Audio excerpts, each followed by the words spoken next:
putting Camo finishes on pumps and semi-automatic shotguns. William Hovey Smith, 2012. Well, I'm the author of Backyard Deer Hunting, and I've owned a lot of camouflage finished guns.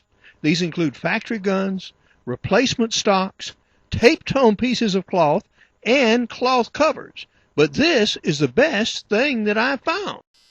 I'm the Hovey Smith, the backyard sportsman, and I'm a waterfowl hunter.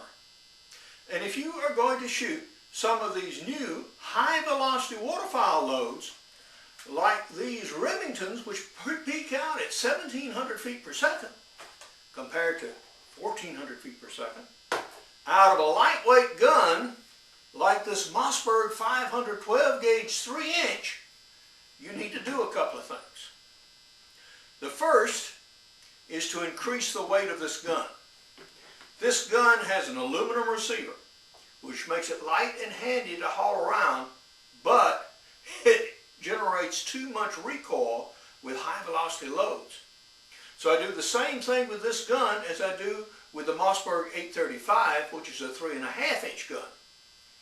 I put about a pound of lead shot and beeswax poured down the hole in the buttstock here, and put in a steel rod here in the magazine tube to help balance out the gun. Now that increases the weight of the gun and actually makes it shootable with these loads.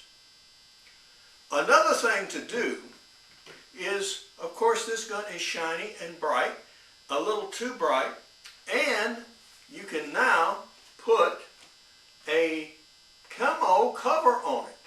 So they don't give us much directions on the outside of the package, but I've got here what I think we're going to need. We might need some alcohol for degreasing the barrel. We might need some scissors, sharp knife, and a cloth to do the alcohol with. So let's get it out of the packaging here. Okay. We have strips. Okay. This is obviously a barrel strip. All right. Long enough? Yes, it is. So that's long enough for the barrel. And we have a left buttstock, a plain piece, presumably for the fore-end, a right buttstock. Well, there we go. Okay. Right buttstock. So, we shall see what we can do here. Now, a little larger, so obviously we're going to need to do some trimming. Now, trimming and cutting is not my long suit. I did badly at that at the 2nd grade, and my skills have not improved much since. Okay, so right about this crease, but that includes a recoil pad, which is black, and I don't think we want to cover that. So something right about here. We're going to trim this off first. Get something a little closer to the work. So that got that one. Okay. Peel it off. I'll send it from the front here.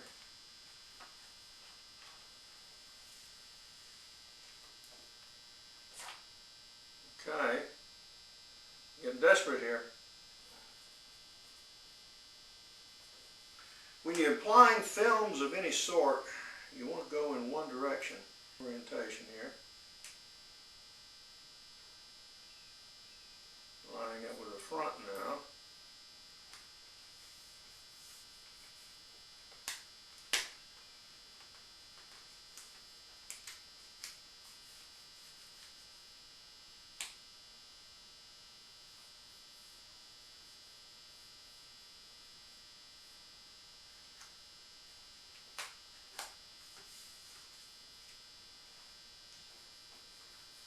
Pushing out smooth.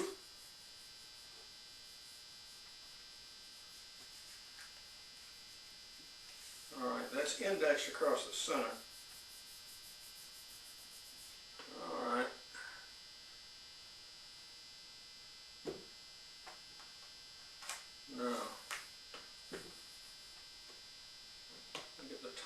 foam down here.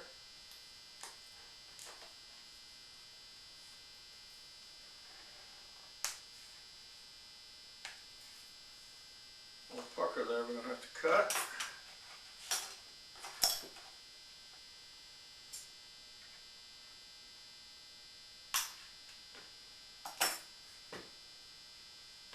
Not quite enough.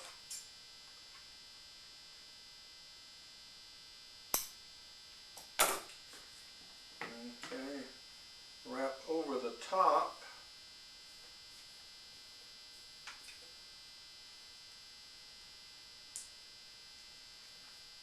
And down. Another pucker.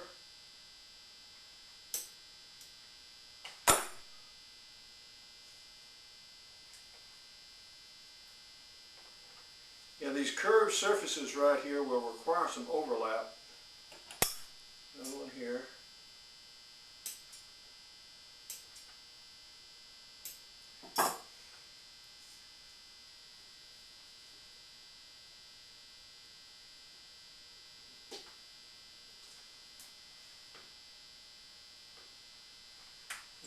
Okay. Careful, little delicate cut with a knife here.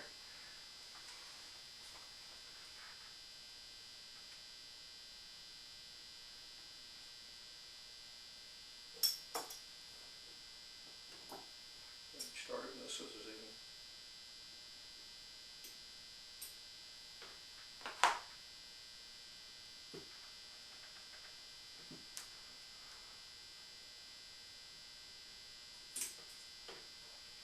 Some of it off. Not very well though.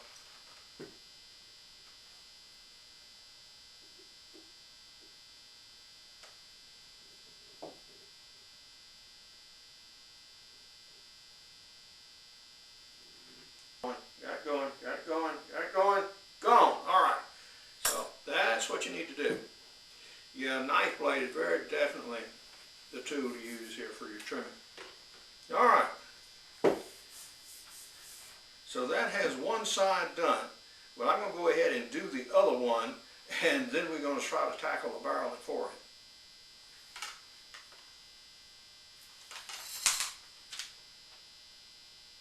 Alright, be back in a sec.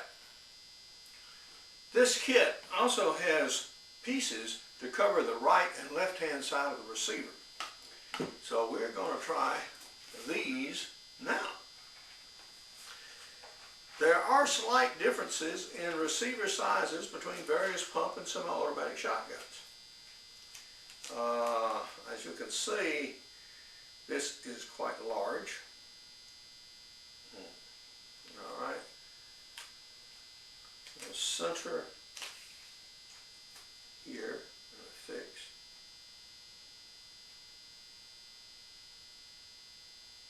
Okay. All right.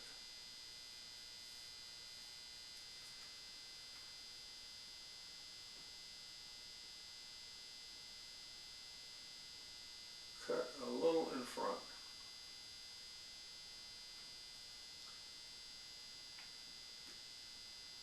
Okay, so this is an extra piece and we'll hang on to that. We probably will have use of it. Okay, now that part is done. Now we've also just covered up the ejection port, of course. We have to cut that out. And I suggest you do it just like I'm doing here. Put it on the work and then cut, and not try to pre-cut and fit, because wow, that is fraught with error. Find the edge here. Come on. There you go. Now this kit does seem to be long enough to fit a 3.5-inch gun, by the way. So I suspect you could use this kit for that too. Now let's see if we can cut straight down like this. A little more chancy. Yeah, we got it.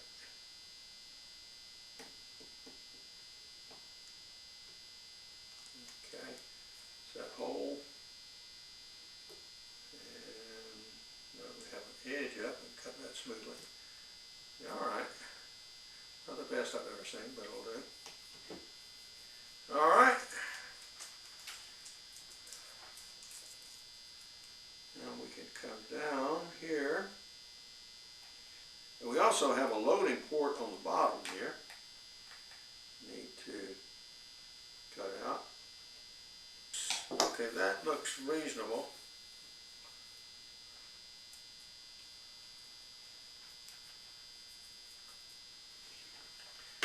There are some creases here in the top. Now I'm going to relieve those by making longitudinal cuts this way. And then trim this just a gnat's hair. And I think we'll have this side done.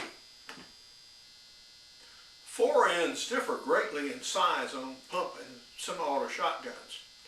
And so we have some left over here. I've already trimmed this rather large sheet. But as I mentioned before, all of these little pieces have use, so don't throw them away until you're absolutely through with the gun. And again, it would be very handy to have a frame to actually hold the gun while you're doing this. Okay, line up center, center, center, center, center. All right. Bottom as flat as you can do it, going in one direction to the other. All right, that seated that. That feels good.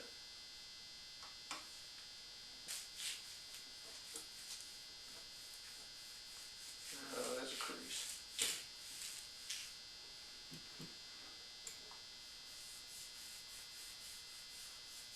All right. Handed knife again.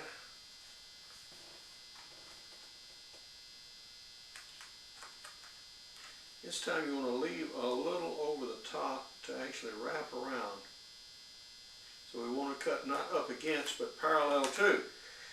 So that brings my cutting skills into question again. So I'm going to need to sharpen my knife here. Take a break and do that before I do the next piece. There we go.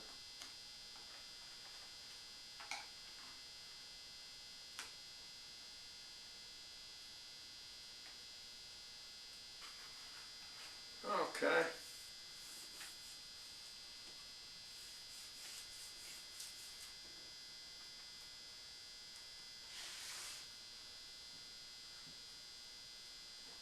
So there we have one side, and then the other side will be done similarly. I see I've got a little pucker here right at the edge of the checkering, but I'm not going to bother to do anything with that, I don't think. Okay. Well, we'll finish up the other side and then get back with you. Now this barrel is the most challenging part of the whole business because this is a ventilated rib barrel, as you can see. You also must leave this clear, as well as this barrel is ported. So these vent ports must be clear. It also has an interchangeable choke, so you have to be able to operate that. All these constraints given, we are going to slice this up a little bit and actually apply in sections instead of attempting it to put on in one long strip, which should allow the end of the strip to fit right here. There may also be a problem with clearance. You notice this barrel is flat here? That means it must allow this to rub underneath it. So I think that is also going to be a problem with the back half. So I believe we may have to operate this in two strips rather than one. Alright. So we'll see what we need to do here. Because the main thing about the gun is not necessarily that it looks good, but that the gun functions. I don't care what it looks like. If you can't get the gun to shoot, it ain't worth having. So you don't want to get it pretty and non-functional. Okay.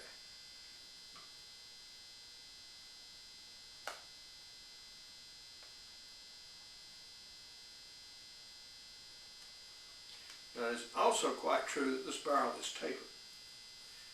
So that adds another little wrinkle to the problem here. Come on, come on, come on, get up.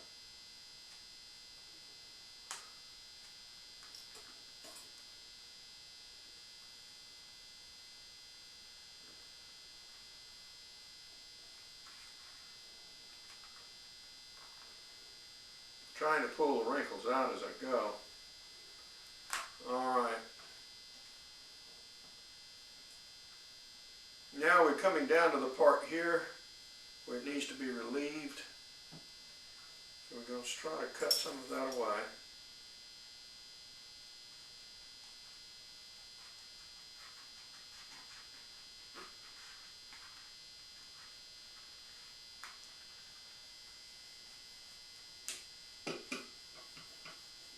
Start a lot of clearance there.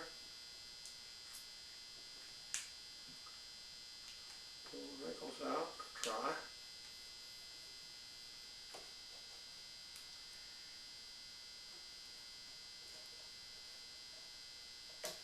Okay.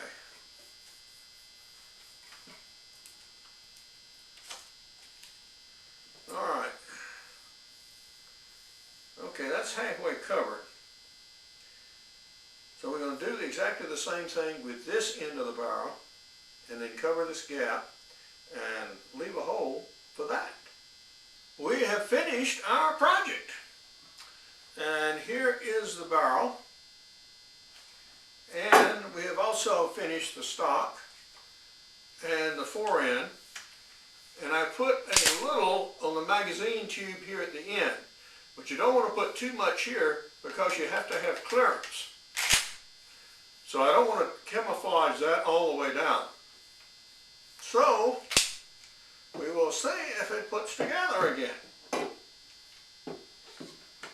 So this should slide easily in the receiver. And it does.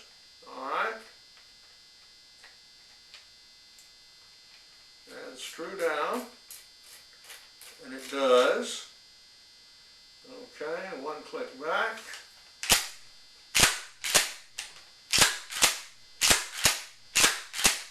All right.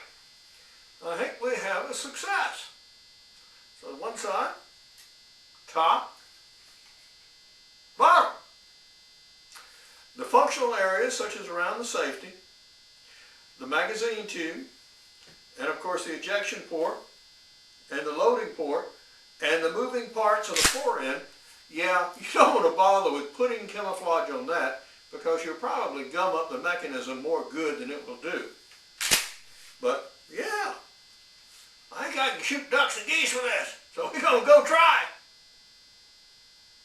But now, this is Hovey Smith, reminding you to hunt what you eat and eat what you hunt. Be legal, be ethical, be safe, goodbye, God bless, and see you next time. Besides backyard deer hunting, converting deer to dunner for pennies per pound, I also have crossbow hunting, practical bow fishing, and my newest, extreme muzzleloading. Now all of these are also available as ebooks. Now that Mossberg that I shoot weighs in at about 8 pounds. Now for more information on my books, blogs, videos, and radio show, Hovey's Outdoor Adventures, go to my website, www.hoveysmith.com. Good hunting and good eating from the outdoors. Goodbye and God bless.